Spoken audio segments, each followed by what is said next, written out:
Дами и господа, вие сте с 120 минути и представям ви Кристина Газиева, която днес ще ни покаже една история, която стигна до сърцата на хиляди българи преди време. Здравей, Криси! Светла, здравей! Каква е историята? Открехни малко. Наистина, както каза и ти, историята стигна до хиляди хора през юли тази година. Историята на 19-годишния Светослав, момче на 19 години. Адаш, да. Който стана доброволец при гасенето на пожарите край Свиленград. А ти знаеш, край Свиленград беше един от най-големите пожари въобще в историята на България. Много силен вятър тогава. Силен вятър и само си представи момче на 19, което избира да помага на другите. За съжаление обаче той пострада при тези пожари и беше приет с 75% изгаряния в болница в Пловдив, което е несъвместимо с живота.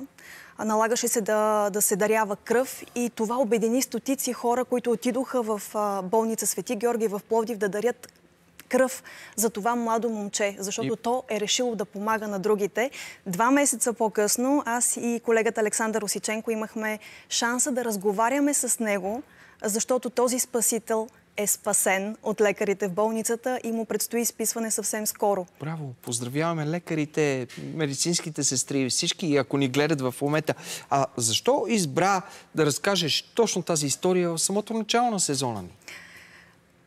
Светло, в самото начало на предаването ти цитира Валери Петров, че добрите писма са на път. Понякога ни се струва твърде черен светът, но добрите писма са на път. И ми се струва, че истории като тази е точно това добро писмо, от което всички ние се нуждаем да прочетем. Онази мъждукаща светлина в края на тунела, която ни дава надежда и вяра, че в крайна сметка всяка една трудна ситуация може да приключи добре. Много ми е приятно, Криси. Благодаря ти. Благодаря ти. Дами и господа, Кристина Газиева и историята за спасението на Светослав сега. Юли 2024 година. България се бори с огнения ад. Хиляди декари изпепелена земя, изгорели домове, опустошени съдби. Пожарът край Свиленград е един от най-големите някога у нас. Той беше нещо страшно и хора, пламъци се дигат 10 метра. Пушек, тук не можеш да минеш. Много страшно беше. Наистина много страшно. Да виждаш, че идва и че ще изгори къщата и всичко ще изгори. В борбата с огнения ад се включват и десетки доброволци. Един от тях е 19-годишният Светослав, който в продължение на дни гаси пламъците в района на Сакар планина. Защо го направи, кажи? Да помогна. Това е, иска да помогна. На 15 юли момчето разбира, че огънят наближава и родното му село Щит. И в момента, който разбрах, запалих с колата и стърнах от работа и само минах през къща да забера дядо и тръгнахме. И тръгнах да помагам с каквото мога, нали, за селото. Аз съм от Свиленград, само че моите дядо и прадядо и роднините са ми от това село и чувствам го много ми е при сърце и когато бях здрав, почти всеки ден бях там. И качих се на цистерна, само че те се бяха мобилизирали всички в нашото село и почти бяха гасили огъня. Но пожарът в съседното село Райкова могила не бил потушен. И аз попитах шофьора дали искат помощ, дали да помогна. И той каза, да, ако можеш, елай. Аз изобщо даже не се замислих, качих се на цистерната и тръгнах с тях. В първи момент нямаше проблем, всичко беше нормално. Ние гасяхме, аз бях на цистерната, гасях огъня, а пък шофьора караше трактора, и управляваш. Само че в един момент пухна един вятър, и в който целият огън влезна в мен. Аз се свих до цистерната и изгубих съзнание.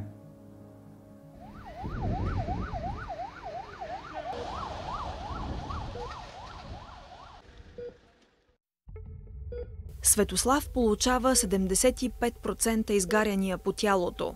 Транспортират го спешно в болница Свети Георги в Пловдив в тежко състояние. Поема го екипът на доцент Елеан Зънзов. Факт е, че малко хора с такава голяма площ изгаряне и дълбочина оцеляват. Кой е следващия момент, който помниш след това? Събуждането им в болницата. Тук в Пловдив. И като се видя тук, какво си помисли най-напред? Отначало бях много отчаян. Само още работа смислех и...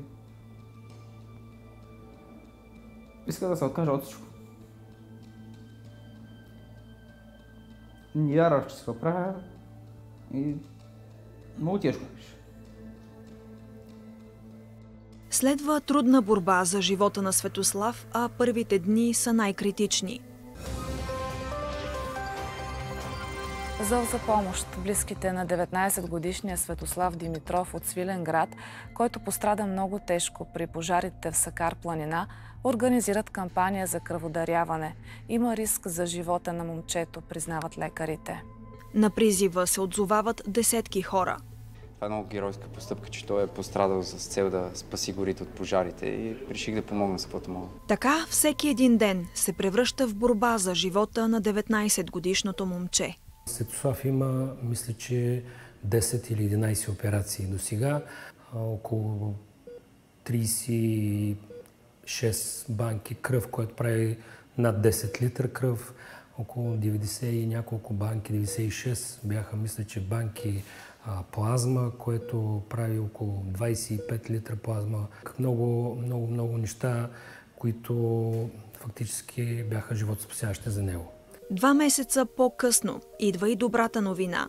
Скоро Светослав ще бъде изписан от болницата. Как си? Добре съм. Една победа и малък празник за всички лекари, участвали в спасяването му. Събирайки се тук заедно целият екип да го изпратите преди изписването му жив и здрав. Това какво означава за вас? Ще ни липсва като приятел. Това е първото нещо. Аз ще идвам, няма страшно. Да, той ще идва да навижда. Но най-важното е, че той изтръгва жив и здрав. Това е истинско медицинско чудо, което сътвори отделението по пластична възстановителна хирургия. А Светло ни разказва, че през тези 2 месеца на борба е преброил приятелите си. Повече са, отколкото е предполагал. Но най-много сили е черпил от детската любов на един сплотен отбор. Най-вече аз иска да се върна при моите деца. Това, което най-много ми тряпа вътре в сърцето. Какво е това, което виждам зад гърба си? Кажи ни. Това са моите деца. Треньор съм по футбол на набор 2014 в Свиленград. Дават ми кураж. Ще се оправя, че всичко ще бъде наред. Едно момче, което влезе в огъня, за да спасява. Честно казано, ако трябва да се кача на трактора, пак ще се кача. Въпреки всичко, пак бих могъл на тия хора. Така е, случиха ми се тия работи. Само, че целта ми беше да помогна и се надявам да съм успял. И екип от лекари, които не се огънаха пред нищо. На края на работния ден хората може би осъзнават или не, че когато правиш нещо за другите, удовлетвореността и така ползите са за тебе, защото фактически ние сме създадени да бъдем полезни на другите. Това е най-голямото удоволствие и така,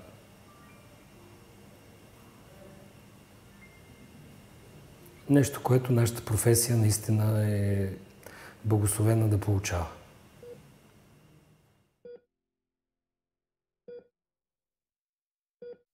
Политическа война и нова светлина за стари схеми.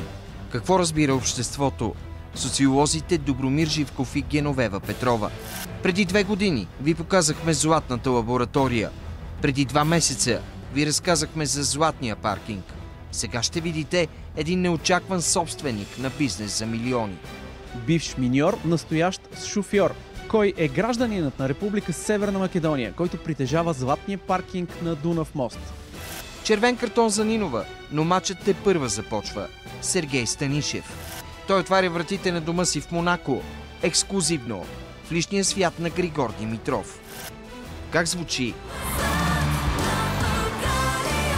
Главната роля – Боряна Братоева и Владимир Зомбори.